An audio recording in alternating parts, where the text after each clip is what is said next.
Upaya menumbuhkan bibit atlet tenis meja secara berjenjang di Kabupaten Buleleng terus dilakukan oleh Persatuan Tenis Meja Seluruh Indonesia atau PTMSI Buleleng. Pembinaan ini menyasar atlet mulai dari tingkat sekolah dasar hingga SMA, serta dari kategori pemula hingga senior. Hal tersebut disampaikan Ketua PTMSI Buleleng, Made Lestariana, dalam kejuaraan tenis meja yang digelar di gedung PTMSI KONI Buleleng kemarin.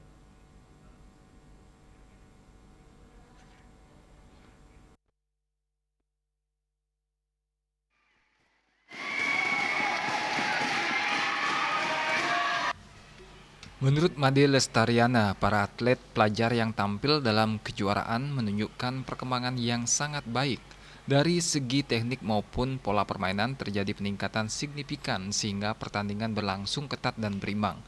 Meski demikian, faktor keberuntungan turut menjadi penentu dalam setiap laga. Tahun ke tahun, saya amati tadi permainan para pelajar itu kualitasnya sudah sangat meningkat pesat. Dan tentunya ini merupakan harapan bagi kita Buleleng dan Bali untuk ke depan bisa menjaga prestasi yang telah diraih pada PON kemarin. Sementara itu, pasangan ganda campuran asal Buleleng, Nindi dan Brian, mengaku telah melakukan persiapan matang sebelum mengikuti kejuaraan. Meski harus puas di posisi kedua, keduanya tetap bangga dengan pencapaian tersebut. Terbiasa bermain di nomor tunggal, keduanya mengaku tidak kesulitan saat dipasangkan di nomor ganda. Dengan komunikasi menjadi kunci utama dalam pertandingan. Kebanyakan tunggal, karena kalau main tunggal itu rasanya lebih los daripada main berpasangan, karena takut mati karena kesalahan temennya.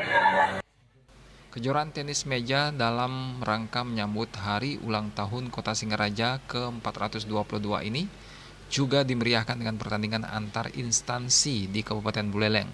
Kompetisi ini diharapkan mampu melahirkan atlet-atlet potensial sekaligus meningkatkan prestasi tenis meja di daerah.